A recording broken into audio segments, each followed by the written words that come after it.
የቴዲ ስድስተኛው አልበሙ በዓለማችን 100 ሚሊዮን እይታ ካገኙ ምርጥ 50 አልበሞች አንዱ ሆኗል። ኢትዮሪካ አልበም ማነጋገሩን ቀጥሏል። በርካታ እይታዎችና ተወዳጅነትን ያገኘው አልበም ከሰሞኑ ማህበራዊ ሚዲያውን የተቆጣጠረው አነጋጋሪው ጉዳይ ተፈጥሯል። በርካቶች ትችቶችን እየሰነዘሩ ይገኛሉ። ይህ ጉዳይ ምንድነው? ፋና ቴሌቪዥን ከቴዲ አፍሮ ጋር በተያያዘ ምን ገጠመው? እነዚህንና ሌሎች አነጋጋሪ ጉዳዮችን እንነግራችኋለን።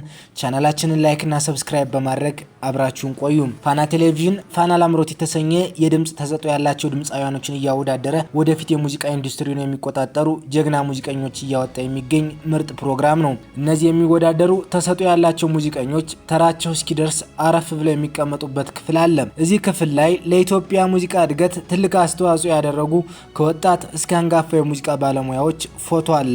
ከነዚህ ፎቶዎች ውስጥ አንደኛው የቴዲ አፍሮ ፎቶ አንዱ ነው። ከዚህ ጉዳይ ጋር በተያያዘ አንድ የማህበራዊ ሚዲያ ጻፊ ምልከታውን ሲያጋራ እንዲህ ይገልጻል። የዛሬ ሳምንት ግን የቴዲ አፍሮ ፎቶ ተነስቶ ተመለከትኩኝ። ኢትዮሪካ አልበም ከወጣ በኋላ መሆኑ ነው። እንግዲህ ይህ በስተት ይሆናል፣ ከሳምንት በኋላ ያስተካክሉታል ብዬ በዝምታ አለፍኩት። ትናንት ፋና ላምሮት ላይ ግን የቴዲ አፍሮ ፎቶ ባነሱበት ባዶ ቦታ ላይ የድምፃዊት ሙኒት መስፍን ፎቶ ገጭ አድርገው ስመለከት ከልብ ያዘንኩኝ። ምክንያቱም ፋና ላምሮት የሙዚቃ ውድድር ለኢትዮጵያ የሙዚቃ እድገት ትልቅ አስተዋጽኦ የሚያደርግና ጀማሪ የድምፃውያኖች ከህልማቸው ጋር ስለሚያገናኛቸው እንደዚህ አይነት ትልቅ ስህተት ይሰራል ብዬ ስለማላምን ነበር። ነገር ግን ነገርዮ የተገላቢጦሽ ሆኖ አግኝቼዋለሁ። መንግስት ይህንን ጉዳይ ያውቀዋል ወይስ አያውቀውም የሚለውን ጉዳይ አላውቅም። የፋና ቴሌቪዥን ኃላፊዎች ግን ብሔራዊ ቴሌቪዥን ጣቢያው የህዝብ ነውና ህዝብን የቴዲ አፍሮን ፎቶ ከቦታው ላይ ማንሳታችሁ ተገቢ አይደለም ይላል። ሙዚቀኞችን፣ ድምፃውያኖችን እና ሙዚቃን እናሳድጋለን ብላችሁ የትልቅ ድምፃውያን ፎቶ አንስታችሁ ውድድር ስታካሄዱ ልክ ነን ብላችሁ ታስባላችሁ ሲልም ይጠይቃል። እኔ በግሌ ይላል አስተያየት ሰጪው የፋና ላምሮት ውድድርን በየሳምንቱ ጥሩ የሰሩ ተወዳዳሪዎችን ሙዚቃ በማጋራት ታወቃለሁ። የቴዲን ፎቶ ቦታው ላይ የማትመልሱት ከሆነ ለሙዚቃና ለድምፃውያኖችም ቦታ እንደሌላችሁ ስለሚያረጋግጥ ከዚህ በኋላ ከምወደው ፋና ላምሮት ጋር መፋታቴን ላሳውቃችሁ ፈልጋለሁ። በመጨረሻም ይላል የቴዲ አፍሮን ፎቶ ካነሳችሁ አይቀር በተለያዩ ጊዜያት በቴዲ አፍሮ ዘፈን ተወዳድረው ቪዲዮውን በእናንተ ዩቲዩብ ላይ ተጭኖ በቪው እየሸቀላችሁ ያላችሁ ዘፈኖችን ፎቶ እንዳነሳችሁት ሁሉ በቴዲ የተወዳደሩትን ድምፃውያኖች ዘፈኖች እንድታነሱት ስል እጠይቃችኋለሁ። የዝግጅታችን ተከታታዮች እናንተስ ከዚህ ጉዳይ ጋር በተያያዘ ሀሳብ አስተያየታችሁን አጋሩን። ይማያሬድ የሚል ስለ ቴዲ አፍሮ ሙዚቃዎች እንዲከትቧል። ከልጅነት እስከ እውቀት የኖርኩበትን የኢትዮጵያውያን በአንድ ቃል ተብዬ ብጠየቅ የሚመጣልኝ አዛኝ የሚለው ቃል ይመስለኛል። ይህንን ማህበረሰባዊ ሴት በጥበብ ተቆጥቁጦ የሚገልጸው ደግሞ መሪማ በሚለው የቴዲ ዜማ ነው። ከሀገር የወጡ ሰዎች ዲያስፖራ በሚል ግርድፍ ቃል በሚጠሩበት በዚህ ዘመን ቴዲ በአረብ ሀገራት ለተሰደዱ ወገኖቻችን በቃላትና ዜማው ያፈሰሰው እንባ የአልበሙ እንቁ እርሱንም የሰው እንቁ መሆኑን ያረጋገጠበት ነው። እንደ ሰው ሞልቶላት የቤተሰቦቿን ሕይወት ልትቀይር ከሀገር የምትወጣ ሴት ያሰበችውን ከፍታ ሳይሆን በተቃራኒው የሰውነት ስብናዋን ተጋፋ ከሰው በታች ስለምትሆነው መሪማ ሂዋን የሁላችንም እህት ጠጋ ብለሽ አውጊኝ እስኪ ያለሽበት ሁኔታውን ንገሪኝ እያለ አብሮ ያነባል። አይ ቴዲ የማያባራው ድንቅ ብቃትህን ቃላቶች ሁሉ በልክ መግለጽ ያቅታቸዋል። በሰብአዊ ሚዛኑ ለአዛኙ የኢትዮጵያውያን ስብና እጅግ በጣም የቀረበ መሪማ የዚህ አልበም ፈርጥ ነው። የመከራችን ከሀገራዊ ሀዘን እስከ ግለሰብ ድረስ የዘለቀ ጥልቀት እንዳለውና እንዳሰቃየው ፍንትው አድርጎ የሚያሳይ የጉድ ስንክሳር ማሳያው ነው መሪማ።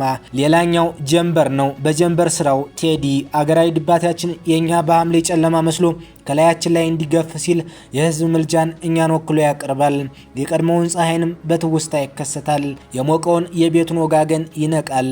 ሊመጣ ያለውን ጉም ቢፈራም የሚዘንበውም አመዳይ ቢጠላውም ማልደኝ ይላል። ብርሃን አውሰኝ እያለ ይለምናል። ጀንበር የአልበሙ የመጨረሻ ስራ ነው። ጥቂት ዜማዎቹ ቀደም ብሎ 15ኛው ዜማ ላይ አማኙ ቴዲ ጸሎቱ ተመልሶ በሰርግ ዜማ ይጨፍራል። ተክዘን የቆምነውንም በጽዮን ሙሽራዬ ይወርፈናል። የቄዳር አበባነሽ ኢትዮጵያ እያለ እያቆላመጠ ሲያምርባት ሲል ጥጋቸውን ይዘው ለሚያዩት ለምናያቸው ጽዮን ሙሽራዬ በህይወቴ ለመጀመሪያ ጊዜ ዘፈን ሰምቼ ስለተስያለሁ። የቴዲ ዘፈን ኃጢአት ሊሆን እንደማይችል ያወቅኩት በዚህ ነው። ዘፈን ሰምቼ ቀጥታ ተሳልኩ። የእናቴ ስለት ጠብ ስለማይል ለእርሷም ተሳይል ብዬ ደውዬ ነግሬያታለሁ። የተሳልኩት ለቀን ነው። የሞላልኝ ቀን ስለቴን አስገብቼ ጨፍራለሁ። ያቺ ቀን ትናፍቀኛለች። ጽዮን እማምላክ እናቴ ማርያም በደጇ መድኃኔ ዓለም ስለቴን ሞልቶልኝ በጽዮን ሙሽራዬ ነፍሱን ይማረውና አባቴ በጥምቀት ማግስት ይጨፍር የነበረውን ያንን የምንጃር ጭፈራ በሚካኤል ንግስ እደልቃለሁ። በልጅነት ድሬዳዋ በከተራ ምሽት የሚጀምረው የጥምቀት የደስታ ማራቶን የሚቋጨው በጥምቀት ማግስት በሚካኤል ንግስ ነበር። ከዛ በሚገኘው የሚካኤል ቤተክርስቲያን ያለው የአባቴና የጓደኞቼ ጭፈራ ይሰጠኝ የነበረውን የደስታ ስሜት በጽዮን ሙሽራዬ ዜማ ከንባ ጋር በስንት ዓመቱ ዛሬ ላይ ጽዮን ሙሽራዬን እየሰማው ተመለሰ። ስንቴ እንደሰማውት አላውቅም። በጽዮን ሙሽራዬ ላይ ጮቤ በሚረገጥበት ደስታ ግን የትንቢት ነው።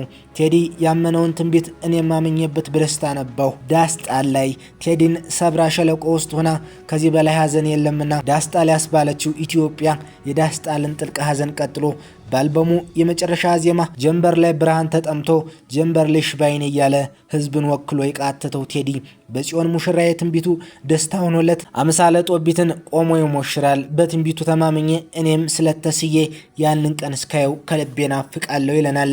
በጦርነት የምትታመስ ሰው በዘሩ ምክንያት የሚታረድባት ከዶክተር እስከ ገበሬ የኑሮ ቀንበር የተንሰራፋባት ሀገር በዛ ሁሉ ዘፈን ቁልጭ አድርጎ ገልጾ ሲያበቃ ኢትዮጵያ ሙሽራ ሆና የፍቅር እናት አድርጎ በጽዮን ሙሽራዬ ያቀርባታል። አይ ቴዲ አንተ ብቁ፣ አንተ የፈጠረው አምላክ ሲያምርበት ብየዋለሁ።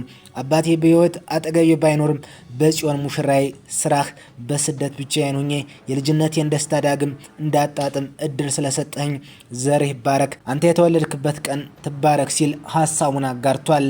የዝግጅታችን ተከታታዮች እናንተስ ከቴዲ አልበም ጋር በተያያዘም ሰሞኑን ፋና ላምሮት ጋር በተያያዘ የወጣው ጉዳይ እንዲሁም ሌሎች አነጋጋሪ ጉዳዮች ላይ ሀሳብ አስተያየታችሁን አጋሩን። ቻናላችንን ላይክ እና ሰብስክራይብ በማድረግ ቤተሰብ ይሁኑ። ሰናይ ቀን ተመኘን።